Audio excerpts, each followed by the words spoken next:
2025년 11월 23일 주님의 날 예배를 하나님께 드리겠습니다. 성경 찬송 앞의 세번역 사도신경으로 신앙 고백하겠습니다. 저는 전능하신 아버지 하나님 천지의 창조주를 믿습니다. 저는 그분의 유일하신 아들 우리 주 예수 그리스도를 믿습니다. 그분은 성령으로 잉태되어 동정녀 마리아에게서 나시고 본디오 빌라도에게 고난을 받아 십자가에 못 박혀 죽으시고 장사된 지 사흘 만에 죽은 자 가운데서 다시 살아나셨으며 하늘에 오르시어 전능하신 아버지 하나님 오른편에 앉아 계시다가 거기로부터 살아있는 자와 죽은 자를 심판하러 오십니다. 저는 성령을 믿으며 거룩한 공교회와 성도의 교제와 죄를 용서받는 것과 몸의 부활과 영생을 믿습니다. 아멘. 이 시간에는 일주일 동안 살면서 하나님 뜻대로 살지 않았던 것을 각자의 목소리를 내어 회개하는 기도를 다 함께 드리겠습니다. 거룩하신 아버지 하나님 감사합니다. 저희들에게 예배할 수 있는 은혜를 주시니 감사합니다. 주여 불쌍히 여겨 주시옵소서. 저희들은 죄인입니다. 이 세상 속에 살면서 세상이 주는 육신의 정욕, 안목의 정욕, 이생의 자랑을 따라 살았던 것을 용서하여 주시옵소서. 저희들의 마음으로 저희들의 입술로 탐욕과 악독을 바라였던 것을 용서하여 주시옵소서. 이 예배의 시간을 통하여 죄 용서받은 기쁨을 회복시켜 주시고 저희 속에 정직한 영을 새롭게 하여 주시옵소서. 그리하여서 이 세상에 다시 나아갈 때에 같은 죄에 넘어지지 말게 하시고 저희들을 붙들어 주시사 이 세상 속에서 빛과 소금의 역할을 감당할 수 있는 능력을 더하여 주시옵소서. 예수님 이름으로 기도드리옵나이다. 아멘. 해방되었네 찬양하면서 봉헌하겠습니다.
거룩하신 하나님 아버지 감사합니다. 저희들에게 일용할 양식과 필요한 은혜로 채워주시니 감사합니다.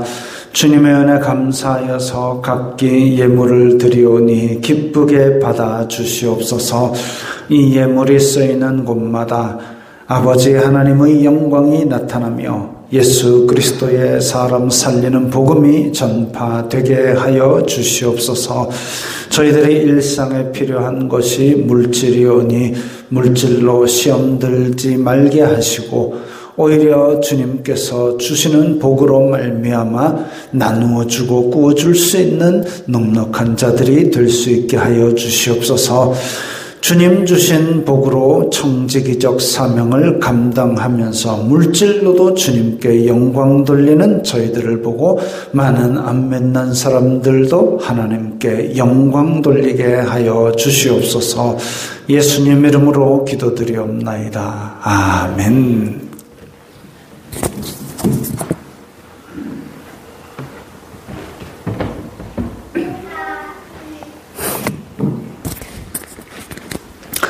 하이델베르크 요리문답 제34주일 10계명 두 번째 파트를 같이 읽겠습니다. 10계명은 어떻게 나뉩니까? 두 부분으로 나뉩니다.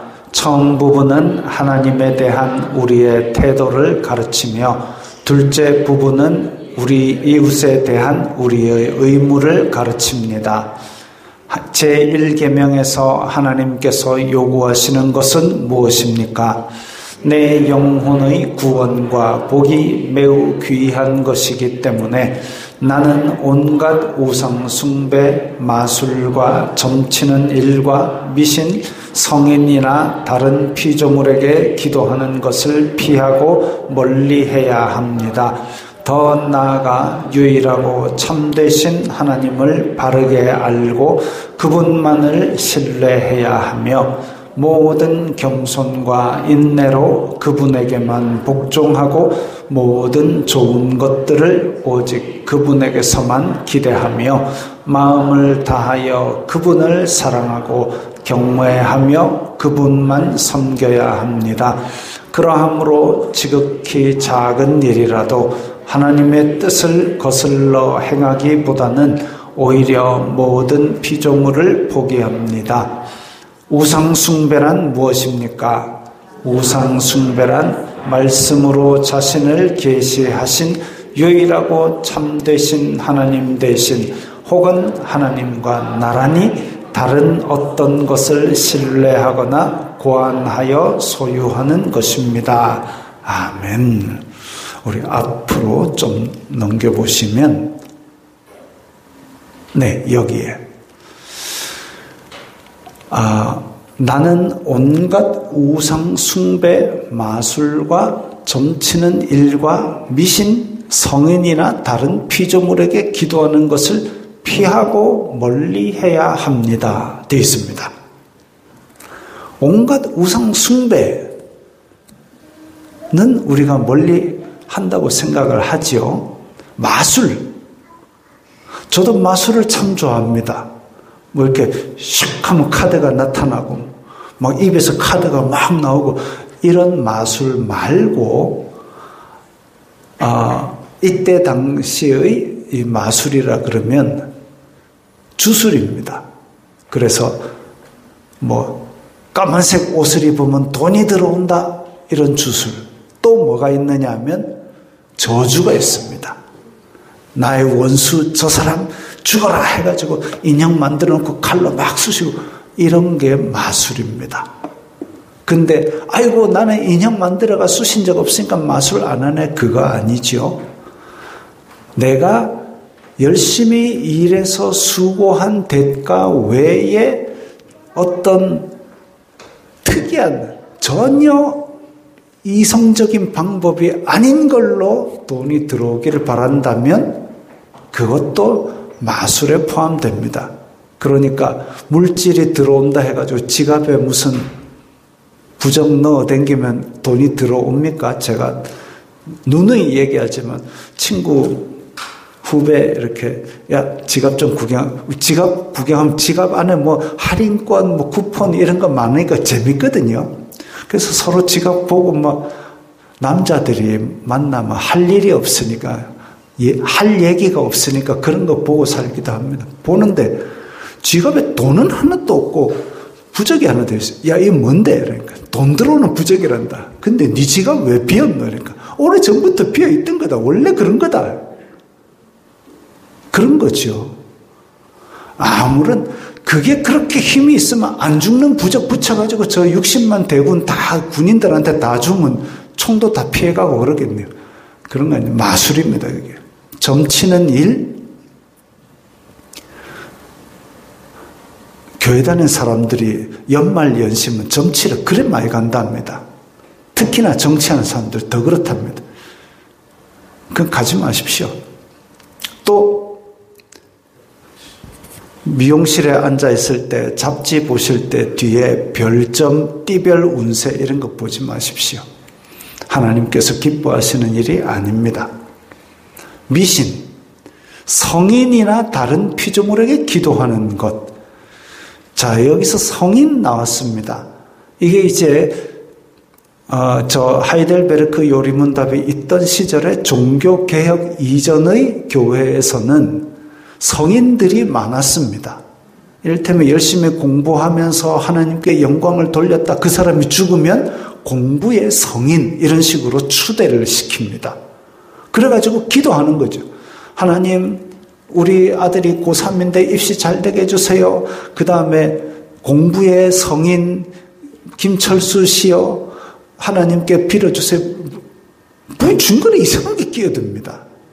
하나님과 사람 사이의 중보자는 오직 예수 그리스도 한 분이고 그 외에 어떤 것이 끼어들어도 그건 다 사입이고 가짜고 엉터리입니다.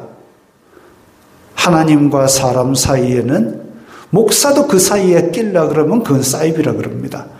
하나님과 사람 사이에는 오직 예수 그리스도 한 분밖에 없습니다.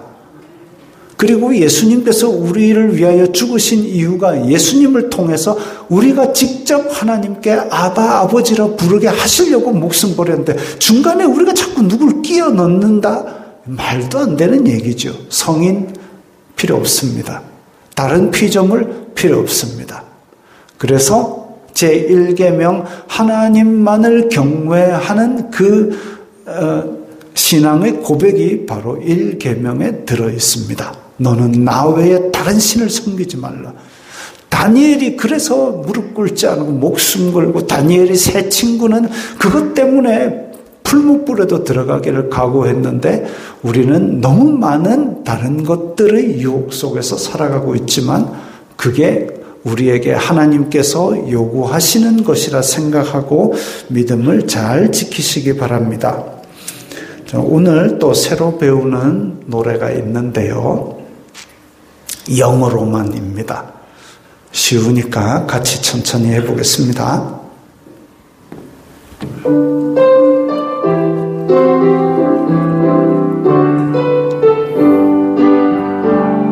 내가 사람에게 좋게 하랴 내가 하나님께 좋게 하랴 내가 사람의 기쁨을 구한다면 하나님의 종이 아니라 둘셋 육신을 쫓는 사람 육신의 일을 생각하고 영을 쫓는 사람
해보겠습니다.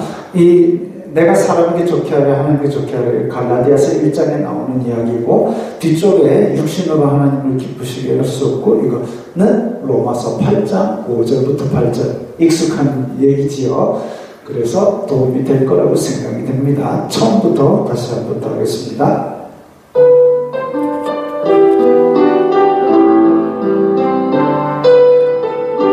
조금만 빨리요. 내가 사람에게 좋게 하랴, 내가 하나님께 좋게 하랴, 내가 사람의 기쁨을 구한다면 하나님의 종이 아니라.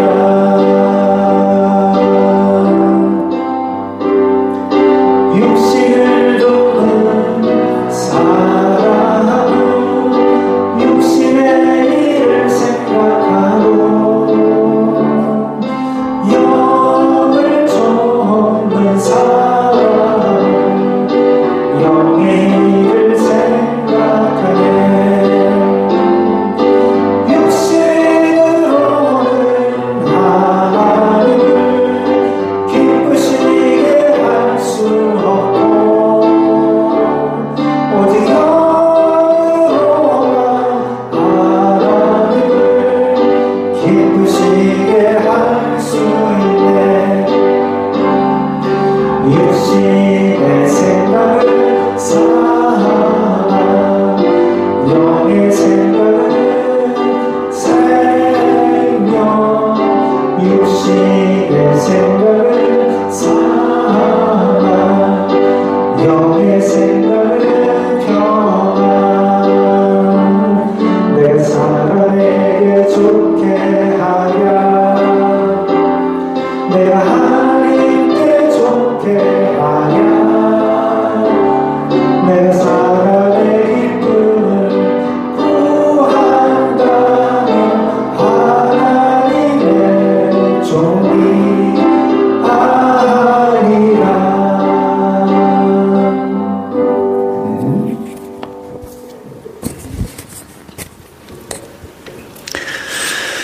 거룩하신 하나님 아버지, 감사합니다. 성삼위일체 하나님께 존귀와 영광과 찬송을 드려오니 기쁘게 받아주시옵소서. 죄에서 건지시려고 예수 그리스도를 보내신 은혜를 감사합니다. 죄와 사망의 법에서 해방하여 주신 은혜를 감사합니다. 예배의 자리에 임하여 복을 주시고 은혜 충만케 하시옵소서. 아버지, 대한민국을 불쌍히 여겨 주시옵소서. 강대국들 사이에서 어디에 줄을 설지 몰라 갈팡질팡하고 있습니다. 지도자들에게 누구를 위하는 길인지, 가야 할 바른 길은 어디인지 판단할 수 있는 지혜를 주시옵소서.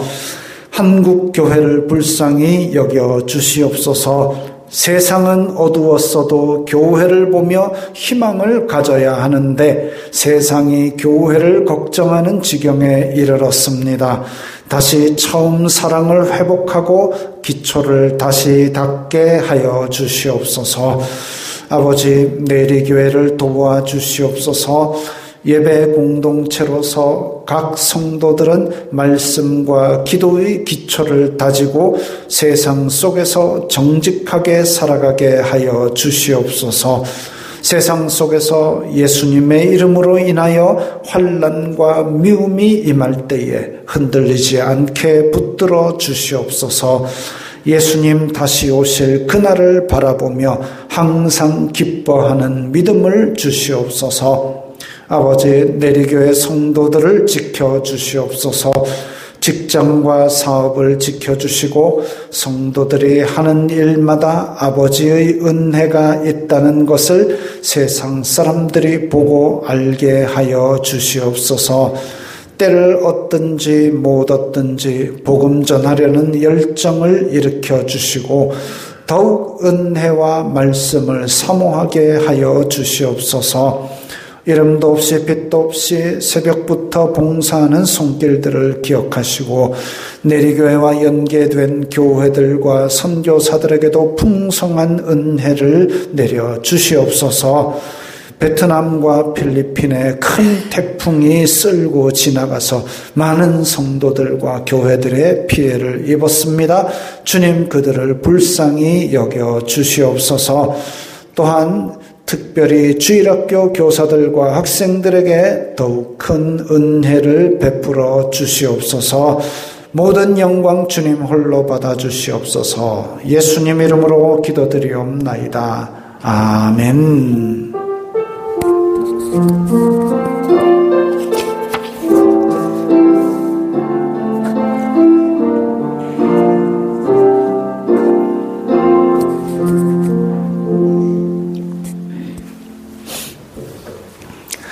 오늘 말씀은 열왕기하 14장 1절부터 6절까지의 말씀입니다. 구약 성경 585면 열왕기하 14장 1절부터 6절까지의 말씀입니다. 함께 읽겠습니다. 이스라엘의 왕 여호아하스의 아들 요아스 제2년에 유다의 왕 요아스의 아들 아마샤가 왕이 되니 그가 왕이 된 때에 나이 25세라. 예루살렘에서 29년간 다스리니라. 그의 어머니의 이름은 여호아단이요 예루살렘 사람이더라. 아마샤가 여호와 보시기에 정직히 행하였으나 그의 조상 다윗과는 같지 아니하였으며 그의 아버지 요아스가 행한 대로 다 행하였어도 오직 산당들을 제거하지 아니하였으므로 백성이 여전히 산당에서 제사를 드리며 분향하였더라. 나라가 그의 손에 굳게 섬에 그의 부왕을 죽인 신복들을 죽였으나 왕을 죽인 자의 자녀들은 죽이지 아니하였으니 이는 모세의 율법책에 기록된 대로 함이라. 곧 여호와께서 명령하여 이르시기를 자녀로 말미암아 아버지를 죽이지 말 것이요 아버지로 말미암아 자녀를 죽이지 말 것이라. 오직 사람마다 자기의 죄로 말미암아 죽을 것이니라 하셨더라. 아멘.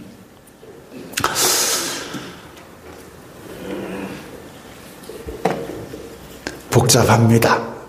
왜 복잡한가 하면 이 요아스라는 인물이 남유다 왕국과 북이스라엘에 동시에 등장하기 때문입니다. 지금 파란 쪽은 남유다 왕국입니다. 그래가지고 맨 밑에 아마샤가 등장을 합니다. 아마샤 아버지가 요아스입니다. 그 다음에 주황색은 북이스라엘입니다. 근데 북이스라엘에는 지금 현재 왕이 요아스입니다. 근데 그 아버지가 여호아하스. 빨리 하면 이것도 요아스랑 또 발음이 비슷해집니다. 또 나중에 가면 여호아하스라는 이름이 남유다에도 또 등장합니다. 복잡합니다. 그래서 남왕국, 북왕국에 공통적으로 등장하는 그러니까 이름이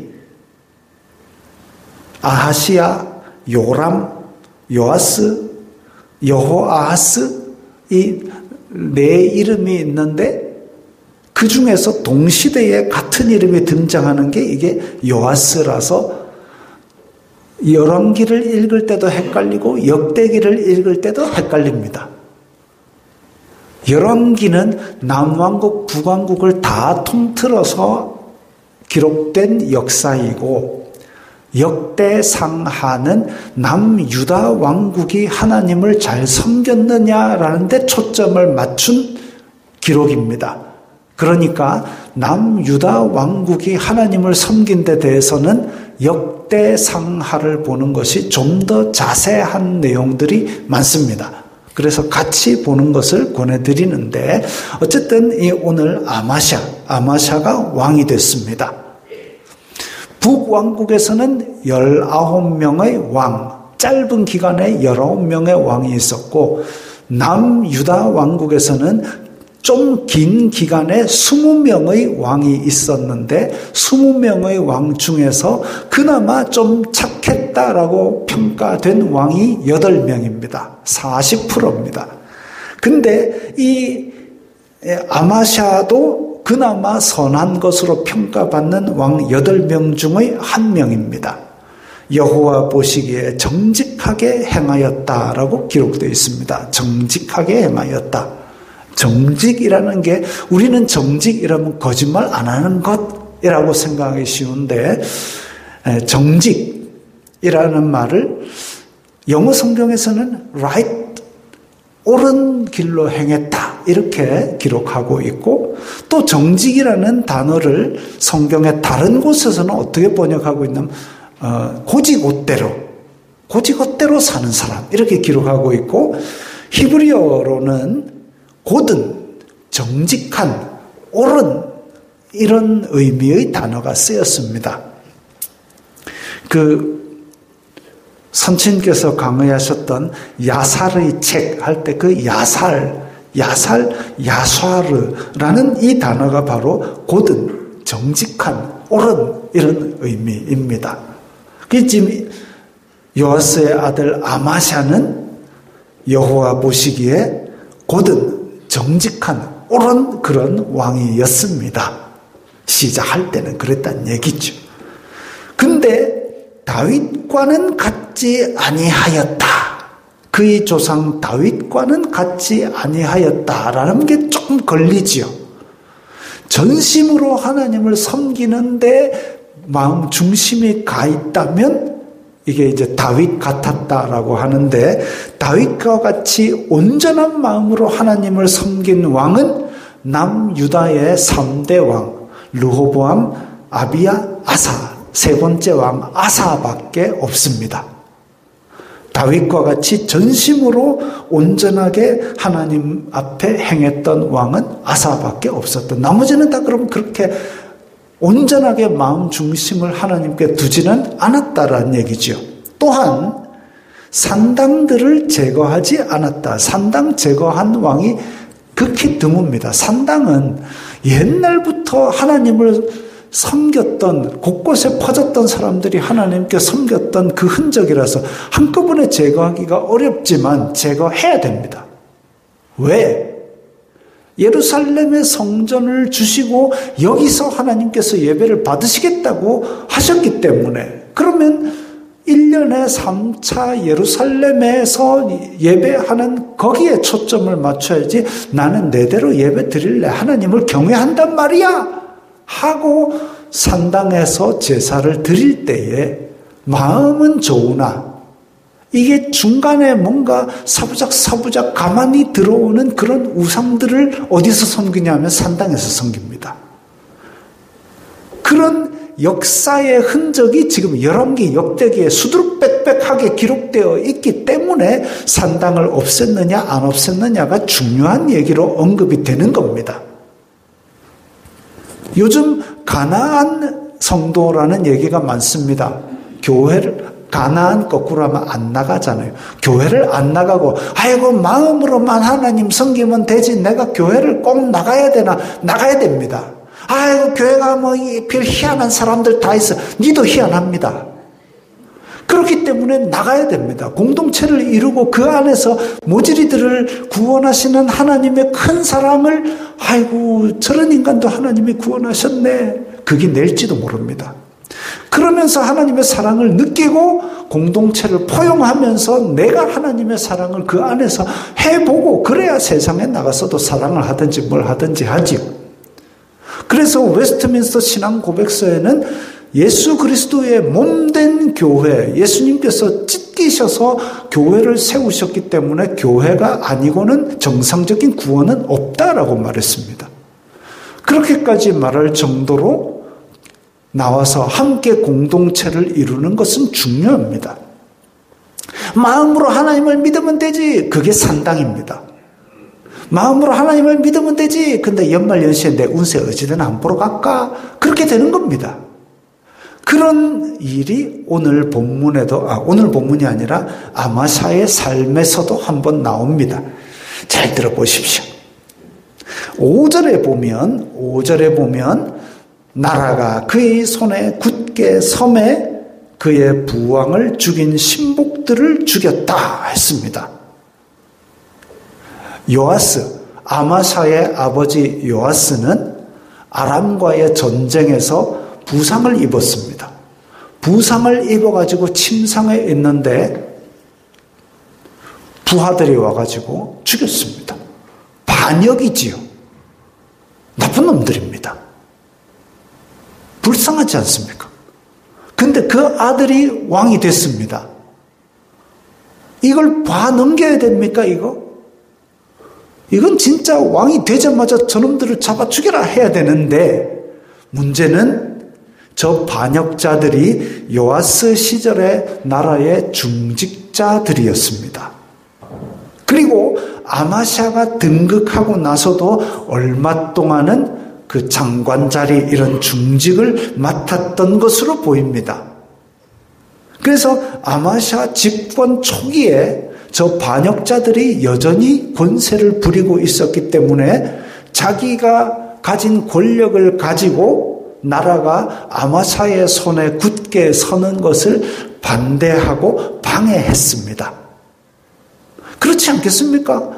그 아버지를 죽이고 나서 이 왕이 세력을 얻으면 내 목숨이 떨어지는데, 그래서 사사건건이 반대도 하고 방해도 하고 자기의 권력을 그대로 강하게 그렇게 고수하고 있었는데, 이때 아마샤, 진짜 종이 호랑이 같은 그런 이름만 왕인 그런, 그리고 유다 나라가 지금 또 나라 모양새도 아합의 며느리 역할을, 아합의 저 사위 역할을 했던, 그 다음에 아달랴 집권 기간에, 그리고 그때 아람이 쳐들어와가지고 다 나라 뒤집어 엎고 이래가지고 국력은 쪼그라들 대로 쪼그라들어 있고, 그 쪼그라드는데 왕으로 서 있는데 아버지 죽인 신하들이 그대로 버티고 서 있는 그런 나라의 왕이다. 깝깝합니다. 진짜 밥 먹을 때도 이 안에 독을 탔나 안 탔나 그 의심스럽지 않겠습니까? 신경쇠약 걸릴 것 같습니다. 그런데 또 뭔가 일을 하려고 그러면 그 신하들이 또 하고 폼 잡고 서가지고 그 꼴을 보고 앉았으니까 이 아마샤가 참 깝깝해서 이거 어떻게 하면 제대로 나라가 바로 서나 고민을 했는데, 여기까지는 성경에 자세히 기록이 안 돼 있지만 이때 아마샤가 정권을 바로 잡을 수 있었던 방법이 뭐냐? 여호와 앞에서 정직히 행함입니다. 하나님의 나라 유다 왕국, 이 유다 왕국은 내가 하나님을 바로 섬김으로써 바로 세워질 것이다. 그래가지고 여호와 앞에 정직히 행함으로 정권을 확립했습니다. 물론 반역자들은 자기 권력욕을 위해서 반역을 했고 여전히 나라의 중직을 맡고 있었겠지만, 성경은 또 저 요아스가 그 전에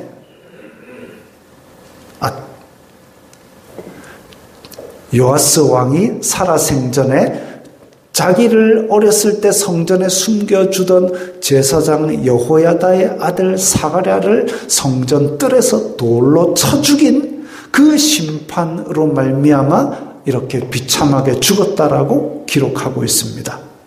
심판을 받아서 그렇게 요아스가 비참하게 죽었는데, 그 반역자들은 심판의 도구일 뿐이었는데, 심판의 도구로 사용되었으면 이제 요아스 죽이고 그 다음에는 나라를 살리는 일에 어쨌든지 다시 들어갔어야 되는데, 요 인간들이 그게 아닌 거죠. 그래서 자기 욕심대로 권력을 부리면서 아마샤가 왕이 됐는데도 여전히 목에 힘을 주고 또세를 부리고, 나라가 허약한데도 자기 욕심으로 아마샤 왕을 방해하는 죄를 더했습니다. 그런데 아마샤가 여호와를 바르게 섬기니 당연히 그들의 죄가 그들에게로 돌아가는 거죠. 그들의 죄가 그들에게로 돌아가서 결국은 어떻게 되느냐? 아마샤가 저 중직자들, 하나님을 거역하고 이전 왕을 죽인 저 반역자들을 끌어내라, 죽이게 되는 겁니다. 동서고금을 막론하고, 동서고금이라는 얘기 제가 종종 하는데 동양과 서양, 옛날과 지금을 막론하고 반역은 큰 죄입니다. 일반적으로 고대 왕국에서 반역을 하면 그 일가 친척도 다 죽습니다.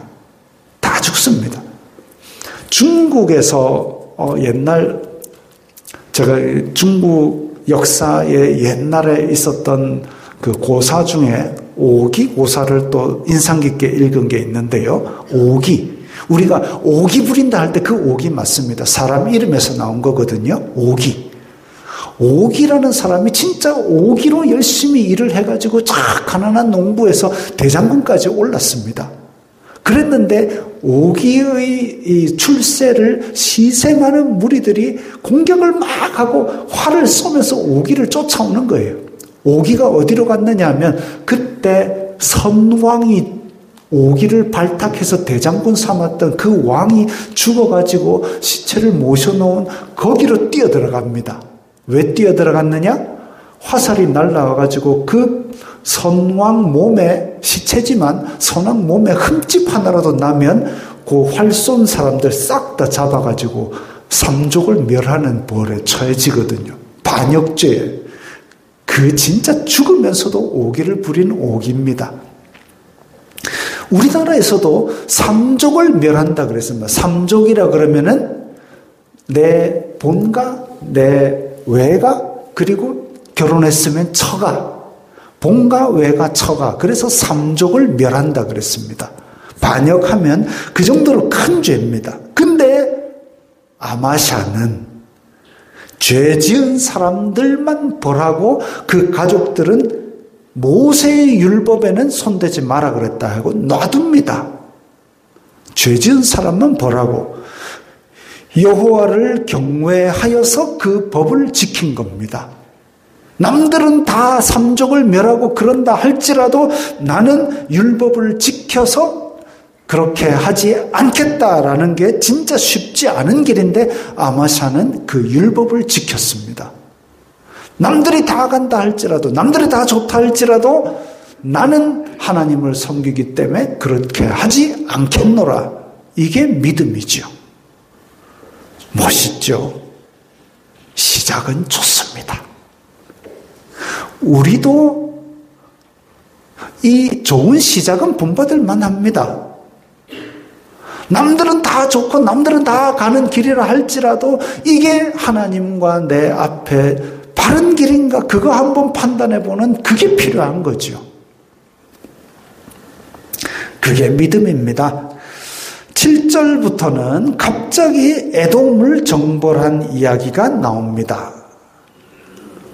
지금 지도에 보면 예루살렘하고 북왕국하고 국경을 제가 너무 연하게 그려놨는데 예루살렘에서 까만 화살표 타고 밑으로 쫙 내려오는 저 노란 땅이 에돔입니다. 사실 에돔이 저렇게 노랗게 넓게는 되어 있지만 저 중에 많은 면적의 땅이 불모지, 쓸모없는 땅이 많고 또 유다 왕국에 복속되었던 적도 있고 해서 아마도 아마샤가 만만하게 봤던 모양입니다. 근데 열왕기에서 이 오늘 본문 뒤쪽을 쭉 읽어보면 8절에는 그러니까 7절에는 에돔 정벌했다. 8절에는 북이스라엘 왕 요아스에게 시비를 걸었다.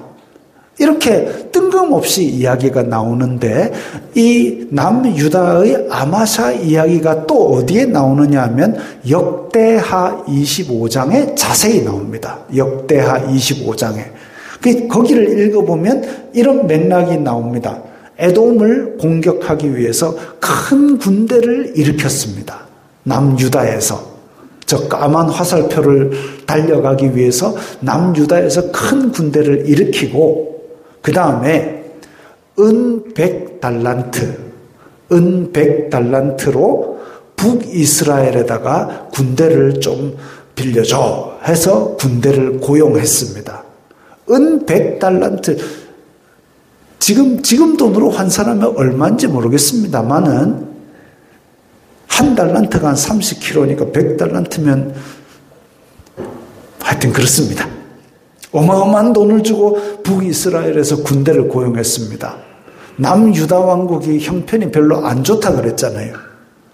침략도 받고 뭐도 하고 들쑥날쑥 해가지고 국력이 쇠한 가운데 지금 아람은 넘보지도 못하겠고 암몬 모압은 싸우면은 이길까 질까도 알 수 없는데 약간 불리할 것 같고 만만한 게 에돔이라서 그래서 에돔을 선택한 겁니다.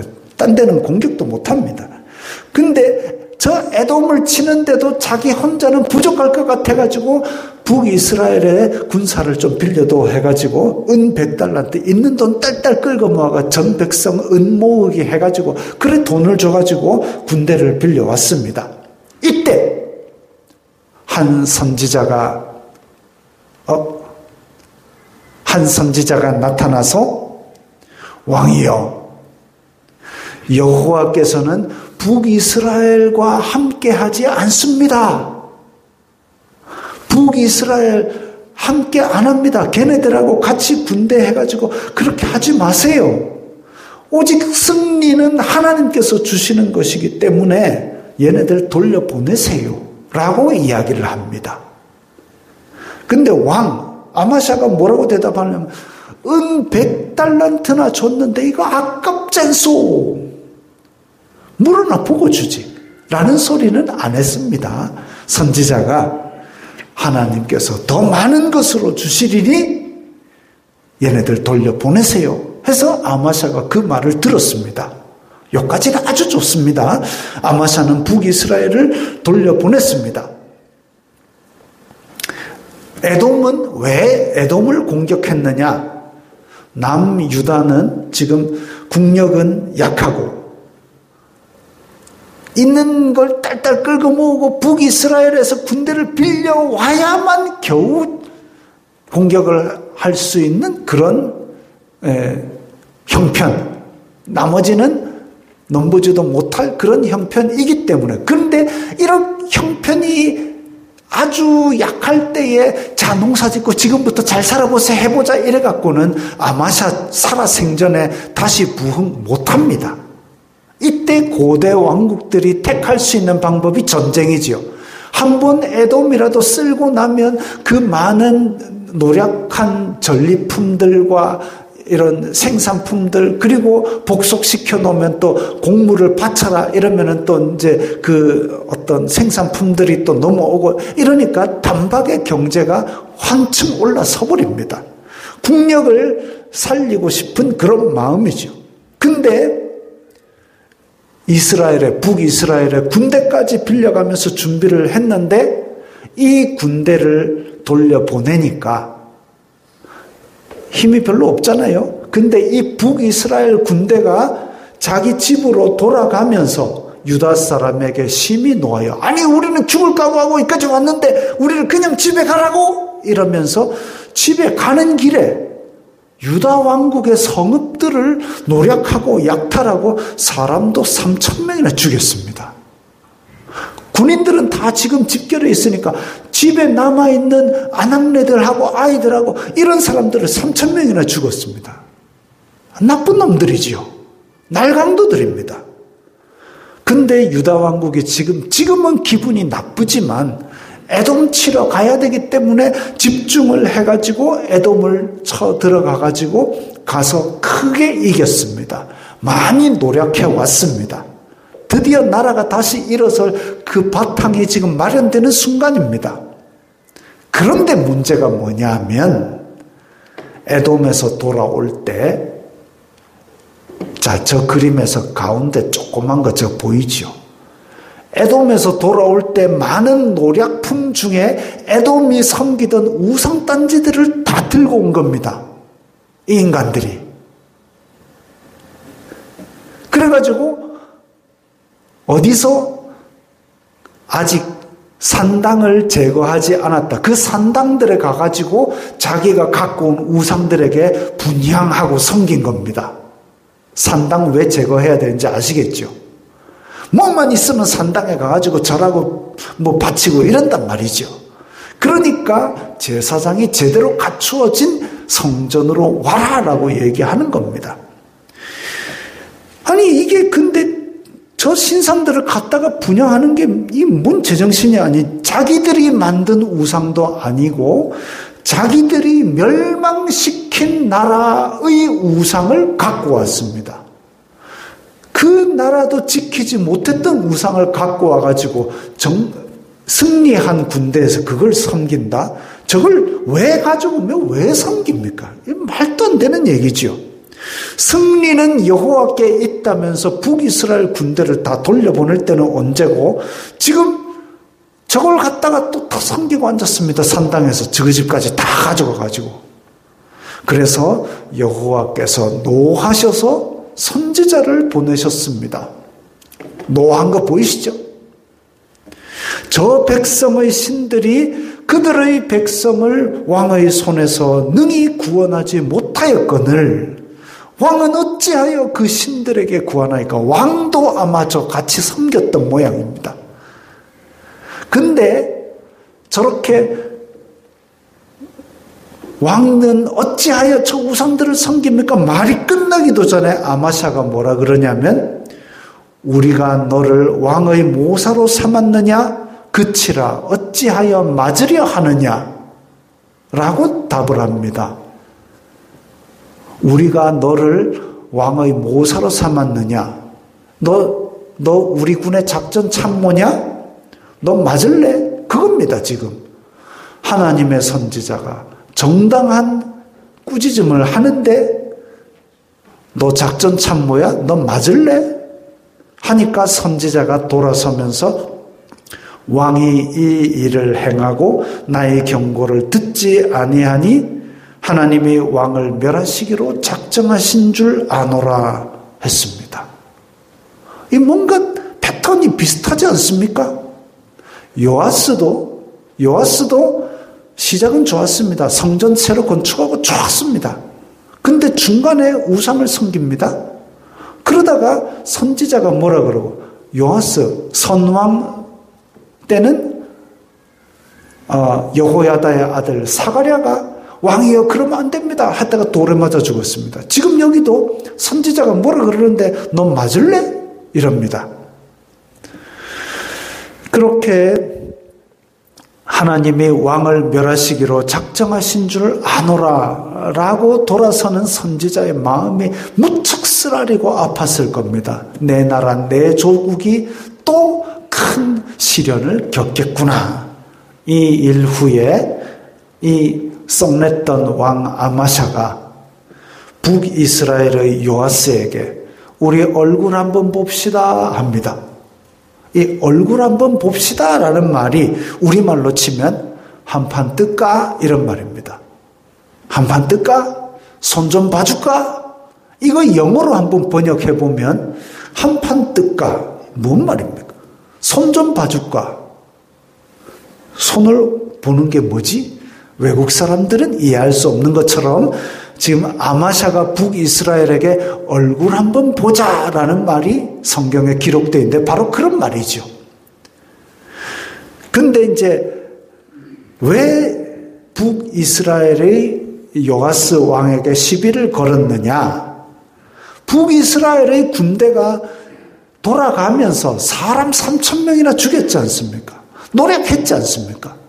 그것에 대해서 이제 좀 따져보자라는 얘기인데 사실상 에돔에게 전쟁을 해가지고 대판 이기고 나니까 어깨가 이마에 올라간 거죠.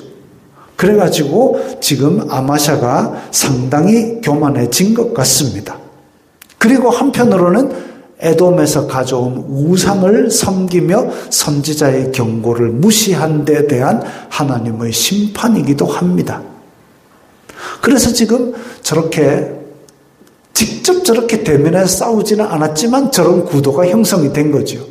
그것도 남과 북 같은 민족이었던 나라가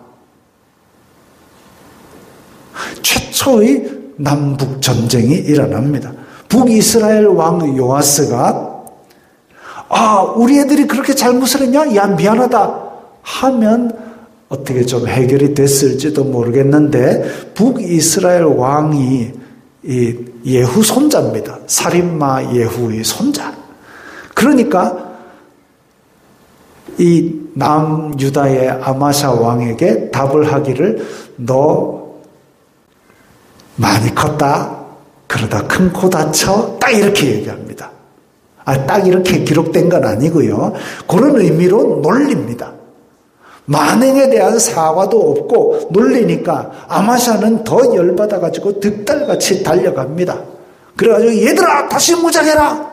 너네들의 가족 3,000명을 죽인 저 북이스라엘 치러 가자. 우리 에돔도 이겼지. 저 북이스라엘 확 잡으러 가자.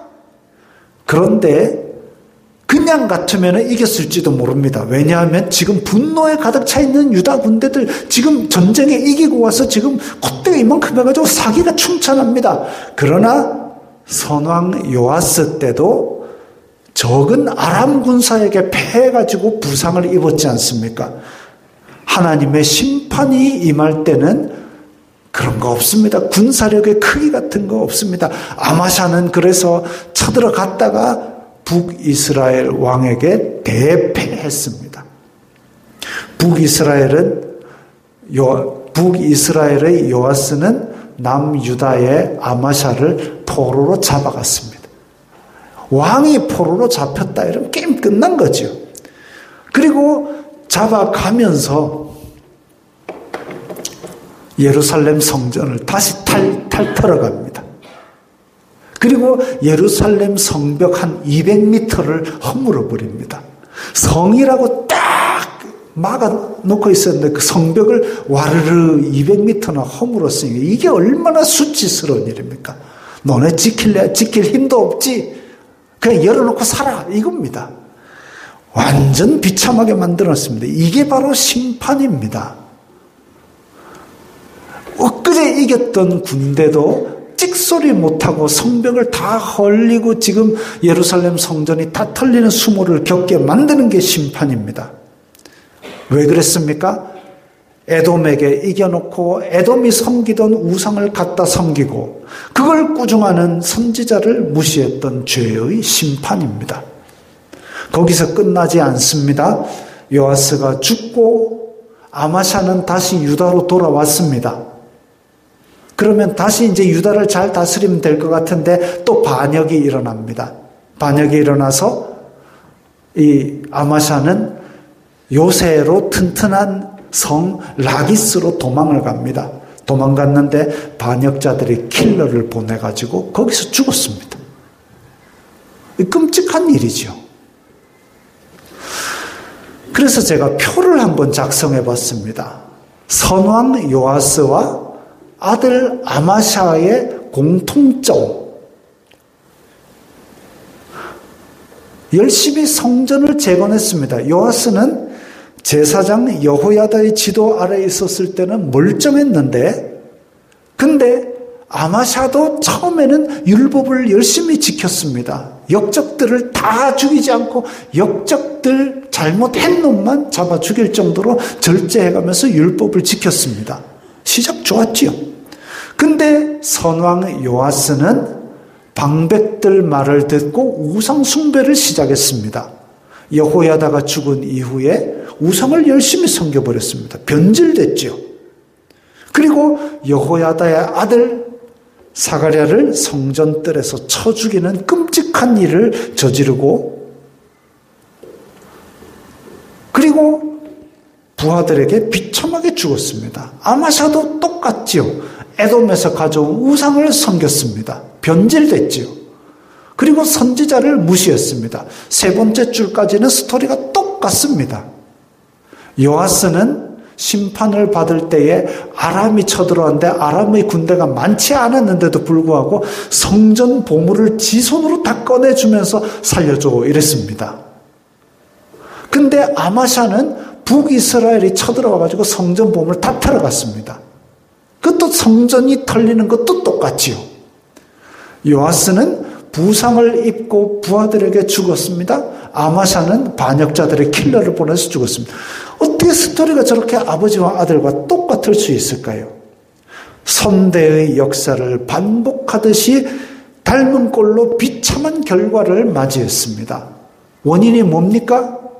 하나님을 잘 섬기다가 변질했기 때문에, 그래서 하나님의 심판이 온 겁니다. 욥기에 보면 내 시작은 미약하였으나 나중은 심히 창대하리라 라는 말이 있습니다. 오늘 본문의 아마샤 그리고 그 선왕 요아스는 시작은 좋았습니다. 시작은 좋았는데 나중은 심히 창대를 해도 모자란 그런 상황인데, 이 연약한 유다 왕국, 부흥의 불씨를 일으켜서 나중에 창대했으면 얼마나 좋았겠습니까마는 왕이 그냥 죽은 것도 아니고 반역자 손에 그렇게 비참하게 죽었습니다.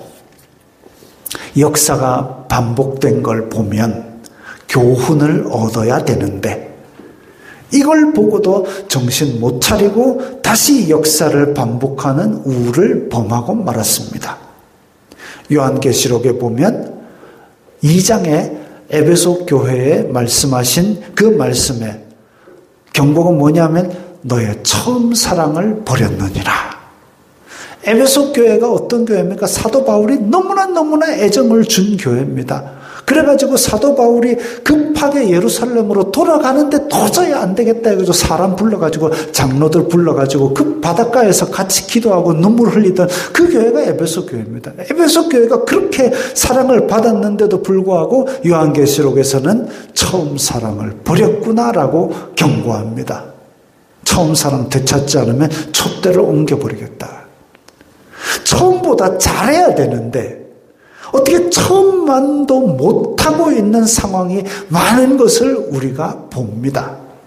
초대교회로 돌아가가지고 될 일이 아니에요. 초대교회보다 잘해야 되는데 왜 초대교회로 돌아가야 됩니까?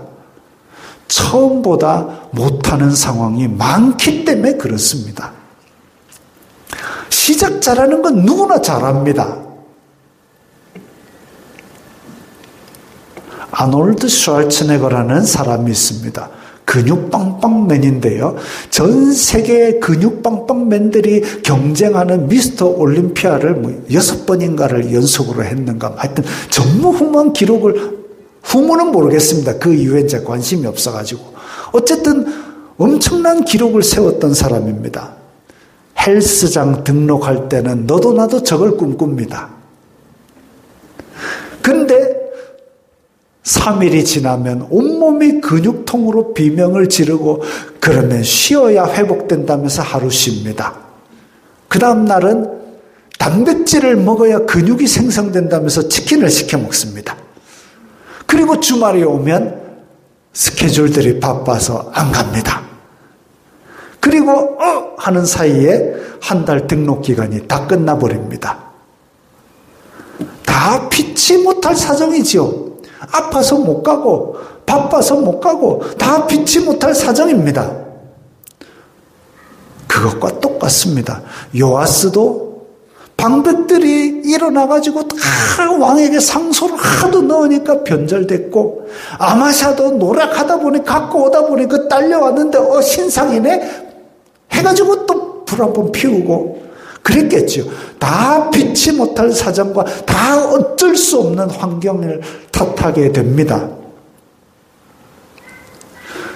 그런 거 보지 말고 베드로가 예수님 물 위를 걷게 해주세요. 걸어오다가 찰랑찰랑 거리니까 아싸 하고 아싸 하고 빠진 건 아니지만 으악 하고 빠졌습니다. 근데 내가 이 세상을 살아갈 때도 세상에서 환경과 피치 못할 사정과 별의별 것들이 다 나를 향해 덮치는 파도처럼 올 때에 다른 것 탓하지 말고 내가 지금 하나님 앞에 뭐 하고 있나? 내가 지금 무슨 열매를 맺고 있나? 이게 무엇을 위한 건가? 그걸 수시로 돌아보면서 냉철하게 돌아보지 않으면 요아스 되고 아마샤 되는 겁니다. 오늘 설교의 제목이 시작들은 좋은데입니다. 시작들은 다 아놀드 슈왈츠네거지요. 시작들은 좋은데 누가 그걸 지속하고 누가 끝까지 가느냐, 그게 문제라는 겁니다. 우리의 믿음은 시작할 때는 좋은데 시작보다는 계속 나아가는, 바울처럼 표대를 향하여 달려가는 그런 신앙이 되어야 되겠습니다. 이 말씀 생각하면서 다 함께 결단하는 기도를 드리겠습니다. 우리는 시작은 좋았으나 끝이 흐지부지 되는 게 아니라 시작이 미약하였더라도 끝은 심히 창대하게 되는 그런 믿음의 사람들이 되게 하소서. 냉철하게 지금 하나님 앞에 뭐하고 있나를 자꾸 돌아보게 하옵소서. 다 함께 기도드립니다. 거룩하신 하나님 아버지, 감사합니다. 오늘 말씀을 통해서 반복되는 역사의 오류를 보았습니다. 사람들은 똑같은 잘못을 반복하면서도 하나님의 경고를 무시하면서 죄를 향해 달려가는 것을 보았습니다. 아버지, 저희들을 불쌍히 여기시사 저희들이 지금 하나님 앞에서 무엇을 하고 있는가 수시로 돌아보면서 하나님 앞에서 바른 열매를 맺도록 도와주시옵소서. 그리하여서 시작들은 잘하였으나로 끝나는 것이 아니라 시작을 잘하였고 그 방향대로 끝까지 잘하였다 착하고 충성된 종아 칭찬되는 저희들 다 되게 도와주시옵소서. 이 말씀을 경고 삼아서 지금 우리가 하고 있는 것부터 돌아보며 시작보다 나중에 더 하나님 앞에 순결하고 또 바른 삶을 사는 저희들이 다 되게 도와주시옵소서. 예수님 이름으로 기도드리옵나이다. 아멘. 우리 해방되었네 손뼉 치면서 하겠습니다.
주 예수 그리스도의 은혜와 하나님 아버지의 사랑과 성령 하나님의 교통하심이 너희 무리와 함께 있을지어다. 아멘.